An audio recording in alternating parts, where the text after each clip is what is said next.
దైవజనుడైన పౌలు అంటారు, భర్త భార్యను ఏ విధంగా ప్రేమించాలంటే క్రీస్తు సంఘమును ఏ రీతిగా ప్రేమించాడు ఆ రీతిగా ప్రేమించాలి. సంఘము కొరకు క్రీస్తు తన ప్రేమను వెల్లడిపరచడానికి తన ప్రాణము పెట్టినంతగా ఆయన ప్రేమించాడట. అంటే భార్య విషయంలో భర్త ప్రేమ ఎంతవరకు అంటే తన ప్రాణము పెట్టినంత వరకు. దేవునికి స్తోత్రం. ఉందా అంత ప్రేమ ఎవరిలోనైనా? వివాహమైన తొలి దినాల్లో ఉంటుందండి ప్రేమ. 1-2 సంవత్సరాలు ఉంటుంది. ఆ తర్వాత మరలా ప్రేమ పర్సెంటేజ్ డౌన్ అయిపోతూ ఉంటుంది. ఆ మధ్య కాలంలో మా సైడు వివాహమైనటువంటి తొలి దినాలలో తన భార్య భర్తను అడిగిందంట, ఏమండి నాకు మైసూర్ పాకం తినాలనిపిస్తుందండి అని. మరి ఇక్కడ ఏమంటారో తెలియదు నాకు. మైసూర్ పాకం అని అడిగారండి. మైసూర్ పాకం తినాలనిపిస్తుంది అన్నాడు అందండి భర్తతోటి. అంతే తక్కువని మాయమైపోయాడు ఆయన. భార్యకి కంగారు అయిపోయింది. 2 రోజులు ఇంటికి రాల, 3వ రోజు వచ్చాడు ఒక పెద్ద ప్యాక్ తీసుకొని. ఏంటండి 2 రోజులు ఎక్కడికి వెళ్ళిపోయారు? వాళ్ళకి 3 రోజులు అంటే నువ్వు నన్ను ఏం అడిగావు? మైసూర్ పాక్ అడిగాను. తప్ప అని ఆమె కంగారు పడుతుంది. తప్పు కాదు, నిన్నకున్న ప్రేమతో ఇక్కడ తీసుకుని రావటం ఏముందిలే అని మైసూరు వెళ్ళి తీసుకొని వచ్చాను. ఎక్కడికి వెళ్ళాడు? ఎంత ప్రేమ. సో కొన్ని సంవత్సరాలు గడిచిన తరువాత పాపం ఆమె తలనొప్పితో కొనుక్కొని అమ్మాలో కొంచెం జెండు బాగుంది కాస్త ఇయ్యండి అంటే అప్పుడు లాంగ్వేజ్ మారిపోయింది. తీసుకోవమ్మా లేకున్నావా? ఎక్కడిది? అక్కడ ఆ రూములోనే పక్కన అర్మార్లో ఉన్న చెండు బాగు ఇవ్వడానికి తీసుకోవమ్మా లేవలేవా అన్ని అందించాలా నీకు అని కొంచెం కసురుకుంటున్నాడు. అది తొలి దినాలలో ఎక్కడి దాకా వెళ్ళాడు? ఆ ప్రేమ తగ్గని మాకండి. దేవునికి స్తోత్రం. ప్రేమించాలి, అన్ని విషయాల్లో భార్యను ప్రేమించాలి.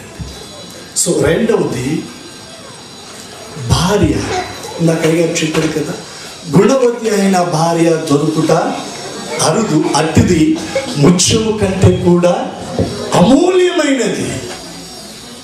సిగ్గు తెచ్చున్నది తన ఎముకలకు కుళ్ళని సామెతలో రాయబడింది. ఒక మాట చెప్పమంటారా? స్త్రీకి శిరస్సు పురుషుడు, పురుషునికి ఘనత ఎవరో తెలుసా? స్త్రీ. స్త్రీకి శిరస్సు పురుషుడైతే పురుషునికి కిరీటంగా ఎవరిని పెట్టాడు? స్త్రీని పెట్టాడు. సామెతల గ్రంథంలో రాయబడింది, మీరు బైబిల్ చదివితే. కాబట్టి స్వాతి తన భర్తకు ఎలా ఉండాలంటే ఘనతగా ఉండాలి. దేవునికి స్తోత్రం. గుణవతి అయిన భార్య ఎప్పుడు లేస్తుందంటే ఉదయాన్నే లేస్తుందంట, పనులన్నీ చక్క పెడుతుందంట, ప్రార్థన చేస్తుందంట. ఇంకా చాలా విషయాలు ఉన్నాయి. సో నేను చెప్పాలనుకున్నటువంటి 2-3 విషయాలు నేను ముందు ఉంచాను. ఒకటి, శ్రేష్టమైన ఈవి పర సంబంధమైనదై జ్యోతిర్మయుడగు దేవుని దగ్గర ఉన్నది మనకు అనుగ్రహించబడుతుంది. మధ్యలో ఎవరో ఏదో మాట్లాడి చేస్తే కాదండి సంబంధాలు కుదర్చబడేది. అది దేవుని చిత్తం. పర సంబంధమైనదై జ్యోతిర్మయుడగు దేవుని దగ్గర నుండి నీకు భార్య అనుగ్రహించబడింది, బహుమానంగా అనుగ్రహించబడిందన్న సత్యాన్ని గ్రహించాలి. చాలా మంది వివాహ సమయం తొందరపడుతుంటారు. తొందరగా మా బాబుకు లేకపోతే మా పాపకు వివాహం చేసేయాలని అలా తొందరపడి వారి కుటుంబాలను శాపాల వలయంలోకి తీసుకుని వెళ్ళిన వారు లేకపోలేదు.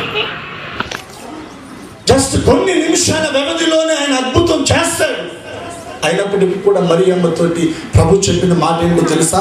నా సమయం ఇంకను, దేవుని సమయం కొరకు మీరు కనిపెట్టాలి. తల్లిదండ్రులు పిల్లల వివాహ విషయాలు తొందరపడకూడదు.